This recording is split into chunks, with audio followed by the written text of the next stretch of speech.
So the fact that they're beginning to put them on high voltage transmission lines is not a good thing, because these wires can re-radiate the energy, and they can cost you quite a bit of money. And I'm going to give you 3 very short examples of this. I was in Bermuda a few years ago. The island of Bermuda has a population of about 70,000. I come from Peterborough, Ontario, and that has a population of about 70,000. So it was kind of interesting to me to see a country that, has the same population as the city I live in. And they were very concerned about antennas on their island. And so a colleague and I went down there, and we were showing local people, how to do measurements on the island, because they wanted to basically protect the health of the people on the island. And this friend of mine, his name's Dave Stetzer, he's a power quality expert, he's an electrician by trade, and he was in the US military where he worked on radar. He actually repaired radar equipment. And so he has a very good background in radio frequencies. We went down to the island, and we were waiting to meet some of our colleagues down there, and Dave was in my sitting room at the hotel that we were staying at, and he was sitting in this chair, sitting right next to a brass lamp, and he began to feel quite ill. Now, Dave has developed electrical sensitivity, and when he told me he wasn't feeling well, I'm a very empathetic person, and I said, "Oh, great, what do you think it is?" Expecting something to be in the environment, in that particular environment that was affecting him. And since we had all the equipment, I thought, this is absolutely wonderful.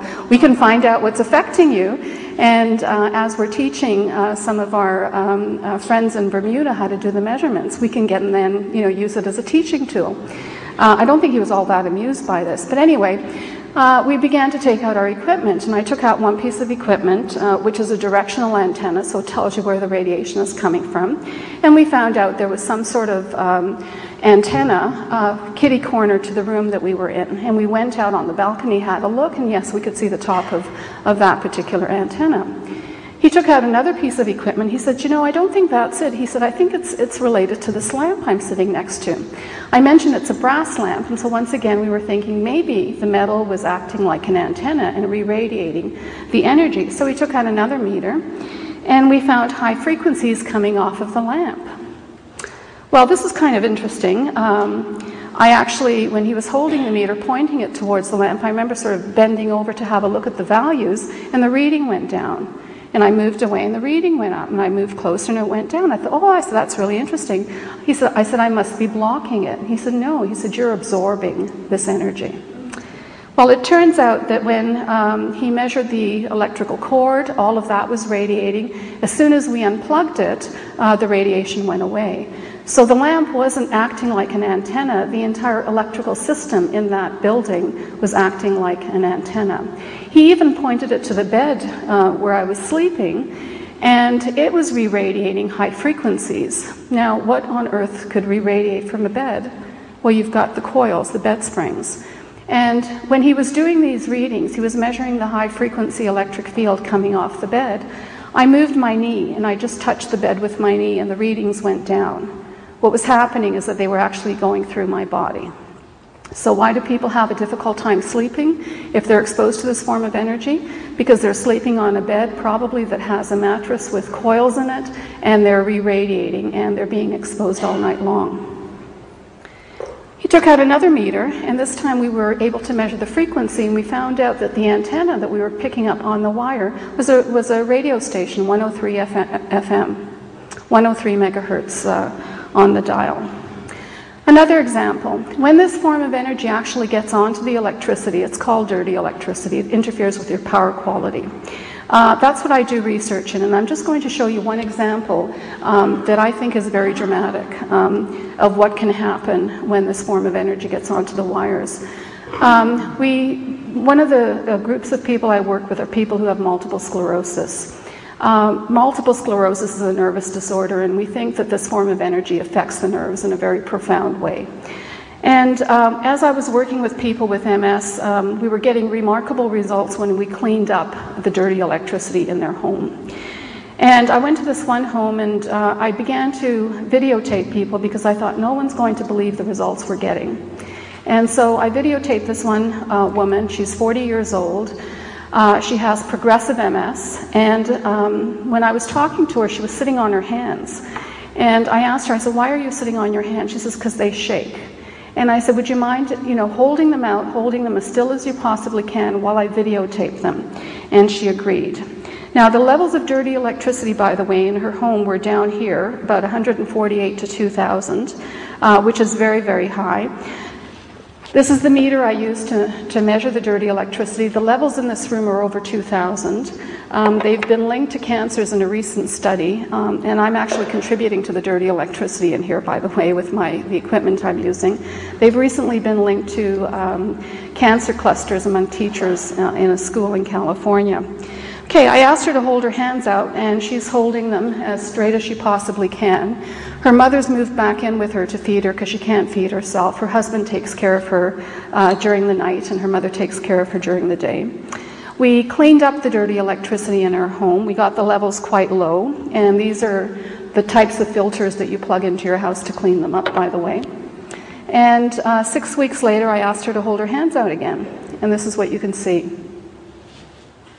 Now, there's absolutely no difference in anything. There was no difference in the medication she was taking, and you can see just a huge difference. And this is the kind of results we're getting with people who have neurological disorders.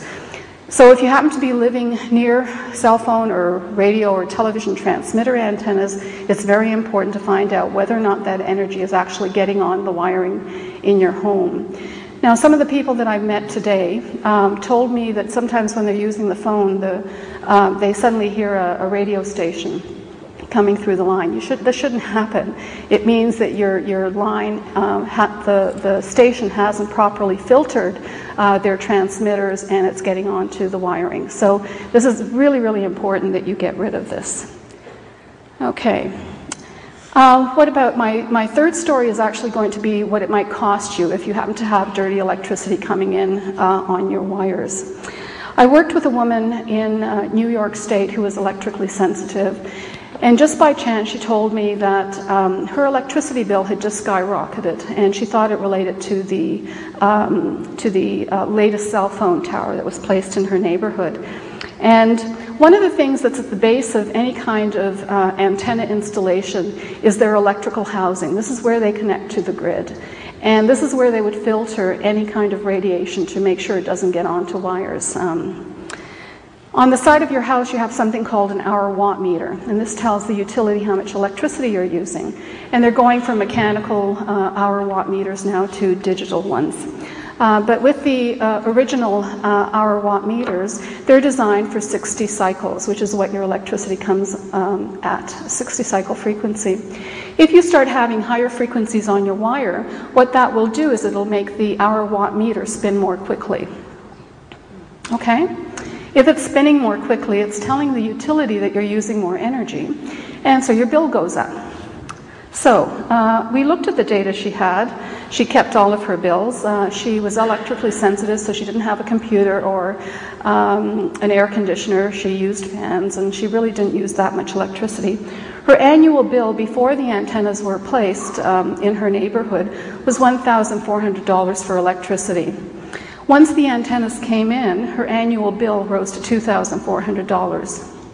She went to the electrical utility and said, there must be something wrong. I haven't done anything different. The price hasn't gone up for electricity. I don't understand what's causing the problem. And what they said, it's not our fault.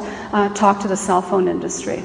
She went to the cell phone industry, complained there, and they said, it's not our fault. It's your utility bill. Go to the electrical industry. Basically, what they were doing is passing the buck. In order to determine whether this was indeed a high-frequency problem, we got her husband to put chokes on the hour-watt meter. And as soon as they choked the high frequencies coming into the house, her electricity bill dropped down to about $1,800. So we know it was high frequencies making the meter spin incorrectly. Okay, if you have an antenna, it will bounce, it will reflect off of objects. So the closer you stand to a wall, the higher the reflection will be. There will also be a certain amount of reflection off of the ground. But antennas don't look like this. They look more like this. They have side lobes that look like sort of a bunch of bananas. And you can have high readings very, very close to the antenna, and you can have high readings where the antenna is actually incident with whatever it's touching, whether it's the ground or another building. That's why you might have higher readings further away from an antenna, depending on the elevation that you're at, rather than at some intermediate location.